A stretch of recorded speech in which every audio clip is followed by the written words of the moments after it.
I woke up the morning after I gave that talk with the worst vulnerability hangover of my life. And I actually didn't leave my house for about 3 days. The first time I left was to meet a friend for lunch. And when I walked in, she was already at the table, and I sat down, and she said, "God, you look like hell." I said, "Thanks.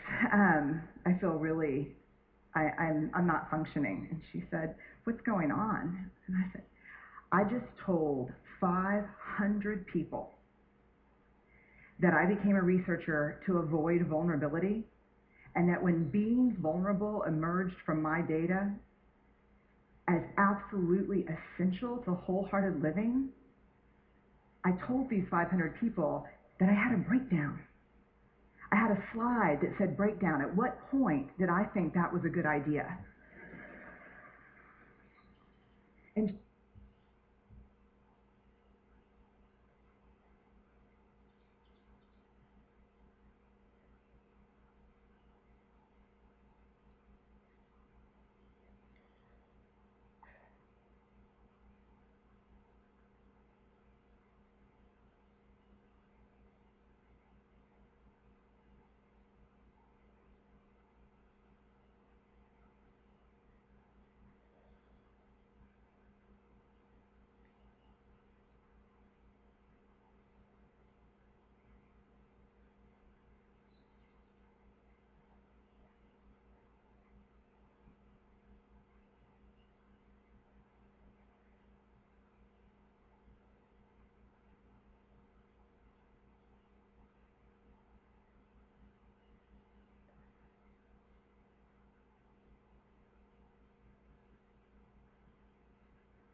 she said, "I saw your talk live streamed. It was not really you. It was a little different than what you usually do, but it was great." And I said, "This can't happen. YouTube, they're putting this thing on YouTube, and we're going to be talking about 600, 700 people." And she said, "Well, I think, it's too late." And I said, "Let me ask you something." And she said, "Yeah." And I said, "Do you remember when we were in college and really wild and kind of dumb?" She said, "Yeah." And I said, "Remember when we leave a really bad message on our ex-boyfriend's answering machine? Then we'd have to break into his dorm room and then erase the tape." And she goes, "No." So of course the only thing I could think of to say at that point was, "Yeah, me neither. Yeah, yeah, me neither." And I'm thinking to myself, "Brene, what are you doing? What are you doing? Why did you bring this up? Have you lost your mind? Your sisters would be perfect for this." So I looked back up and she said, "Are you really going to try to break in and steal the video before they put it on YouTube?" And I said, "I'm just thinking about it a little bit." She said, "You're like the worst vulnerability role model ever." And then I looked at her and I said something that at the time felt a little dramatic, but in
being more prophetic than dramatic. I said, if 500 turns into 1,000 or 2,000, my life is over.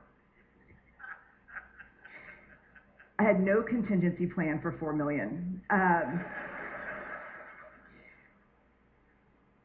And my life did end when that happened. And maybe the hardest part about my life ending is that I learned something hard about myself, and that was that as much as I would be frustrated about not being able to get my work out to the world, there was a part of me that was working very hard to engineer staying small, staying right under the radar. But I want to talk about what I've learned. There's two things that I've learned in the last year. The first is vulnerability is not weakness. And that myth is profoundly dangerous. Let me ask you,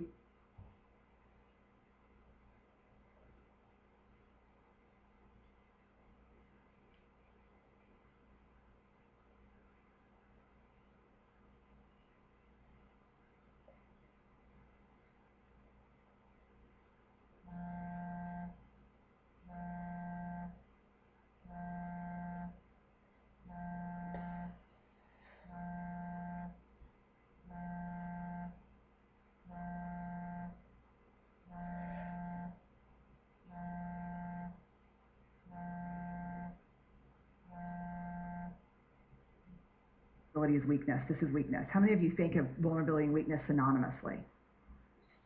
The majority.